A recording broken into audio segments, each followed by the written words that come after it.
Welcome to secret of சமையல். இன்னைக்கு நம்ம பார்க்க போறது ரொம்பவே வித்தியாசமான ஒரு கிரேவி ரெசிபி. சப்பாத்தி, ரோட்டி, நான் அதுக்கெல்லாம் ரொம்ப சூப்பரா இருக்கும். இது வந்து ஒரு நார்த் இந்தியன் கிரேவி. டாபா ஸ்டைல ஒரு சூப்பரான சேவ் பாஜி அதான் நம்ம இன்னைக்கு செய்ய போறோம். காரா சேவ் வச்சு கிரேவியா அப்படின்னு யோசிக்காதீங்க, செம்ம டேஸ்டியா இருக்கும். இங்க எந்த காய்கறியும் இல்லைனாலும் நீங்க இந்த மாதிரி ட்ரை பண்ணலாம். சப்பாத்தி, ரோட்டிக்கு ரொம்ப ரொம்ப சூப்பரா இருக்கும். இது இந்த மாதிரி ஆனியனோட சர்வ் பண்ணுவாங்க சப்பாத்தி, ரோட்டிக்கு. இந்த வித்தியாசமான சேவ் பாஜி எப்படி செய்யறது அப்படின்னு பாக்குறதுக்கு முன்னாடி நீங்க என்னோட சேனலுக்கு இப்பதான் முதல் முறையா வரீங்கன்னா இந்த வீடியோ கீழே இருக்கிற சப்ஸ்கிரைப் பட்டனை மறக்காம பிரஸ் பண்ணிக்கோங்க. பக்கத்துல இருக்க நோட்டிபிகேஷன் பெல்லையும் மறக்காம கிளிக் பண்ணிக்கோங்க. அப்பதான் என்னோட ஃபியூச்சர் நோட்டிபிகேஷன்ஸ் உங்களுக்கு உடனே வந்து சேரும். சரி வாங்க, இப்போ இந்த செம இன்ட்ரெஸ்டிங்கான காரா சேவ் போட்டு ஒரு கிரேவி எப்படி செய்யலாம்னு பார்க்கலாம். வடிச்சட்டி அடுப்புல வச்சிருக்கேன். இதுல வந்துட்டு ஒரு 1.5 டீஸ்பூன் அளவுக்கு எண்ணெய் விட்டுக்கலாம். இதுல ஒரு வெங்காயத்தை இந்த மாதிரி ரஃபா சாப் பண்ணி வச்சிருக்கேன், போட்டுக்கலாம். லேசா வதக்கி விட்டலாம். வெங்காயம் லேசா செவக்க ஆரம்பிக்கும் போது இதுல ஒரு 1/4 கப் அளவுக்கு கொப்பரை தேங்காய் சேர்த்திக்கோங்க. ஒரு 2 டேபிள் ஸ்பூன் அளவுக்கு. கொப்பரை தேங்காய் இல்லைன்னா நீங்க வந்துட்டு நார்மல் தேங்காவே ஒரு 2 டேபிள் ஸ்பூன் சேர்த்திக்கோங்க. நல்லா வறுத்துக்கணும். இதையும் நல்லா வறுத்து விட்டுக்கலாம். இந்த கொப்பரை தேங்காய் வந்துட்டு நல்லா நிறம் மாறணும், அது வரைக்கும் நம்ம இதை வறுத்துக்கலாம். லைட்டா ஒரு பிரவுன் டிண்ட் வரணும், அது வரைக்கும் வறுத்துக்கலாம். கொப்பரை தேங்காய் இருந்தா கொப்பரை தேங்காவே சேர்த்திக்கோங்க. தாபால எல்லாம் வந்துட்டு இந்த மாதிரி ஒரு ப்ரிப்பரேஷன் செய்வாங்க. பாத்தீங்கன்னா தெரியும், கொப்பரை தேங்காய் வந்துட்டு நல்லா கலர் மாறிடுச்சு பாருங்க, ஒரு மாதிரி பிரவுன் கலர் ஆயிடுச்சு லைட்டா. இந்த அளவுக்கு இதை வறுத்துக்கணும். இப்ப நம்ம வதக்குனதை மிக்சி ஜார்ல போட்டாச்சு. இதுல தேவையான தண்ணி விட்டு இது ஒரு பேஸ்டா அரைச்சு எடுத்துட்டு வந்துடலாம். இது மாதிரி ஒரு பேஸ்டா அரைச்சு எடுத்துக்கோங்க. இது இருக்கட்டும். இப்ப திருப்பியும் வடச்சட்டி அடுப்புல வச்சாச்சு. இதுல வந்துட்டு ஒரு 3 டேபிள் ஸ்பூன் எண்ணெய் விட்டுருக்கேன். இதுல கொஞ்சமா நம்ம கடுகு சேர்த்திக்கலாம். கூட 1/2 டீஸ்பூன் சீரகம் சேர்த்திக்கோங்க. கடுகு சீரகம் நல்லா பொரியட்டும். பொரிஞ்சதும் ஒரு மீடியம் சைஸ் வெங்காயத்தை இந்த மாதிரி வெட்டி வச்சிருக்கேன், அதை சேர்த்திக்கலாம்.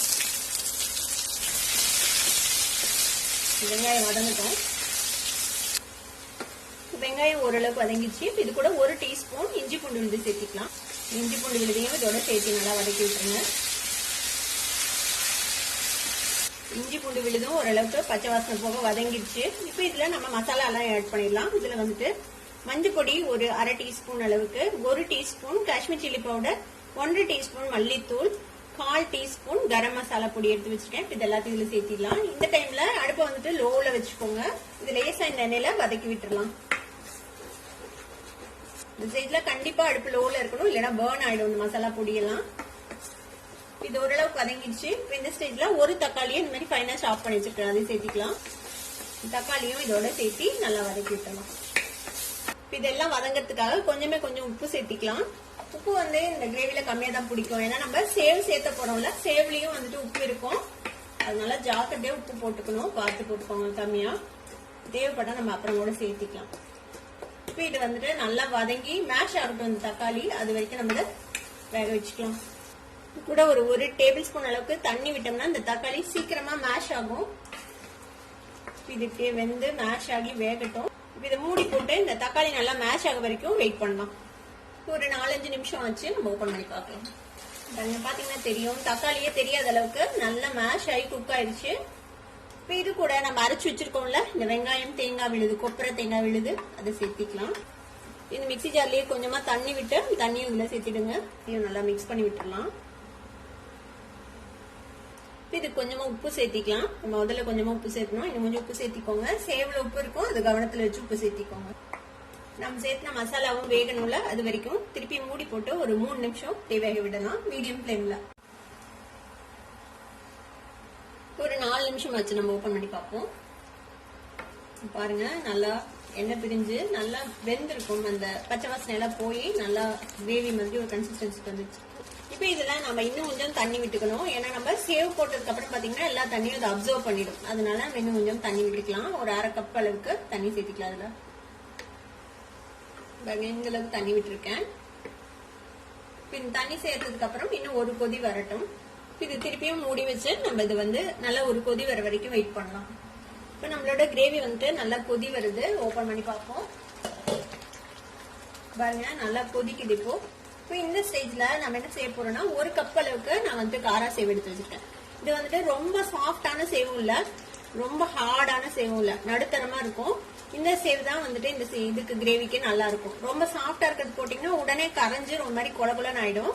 இந்த மாதிரி சேவ் யூஸ் பண்ணிக்கோங்க. இப்போ இதுல வந்து நம்ம சேவ் போட்டுக்கலாம். கொஞ்சமா மேல கார்னிஷ் பண்றதுக்காக வச்சுக்கிறேன். இப்போ நம்ம சேவ் போட்டாச்சு. சேவ் போட்டு ஜஸ்ட் ஒரு 30 செகண்ட்ஸ் மட்டும் நம்ம வச்சு நம்ம அடுப்பு ஆஃப் பண்ணிடலாம். ரொம்ப நேரம் வேக வைக்க கூடாது. வேக வச்சா ஒரு மாதிரி ரொம்ப மேஷியா ஆயிடும் இந்த சேவ்.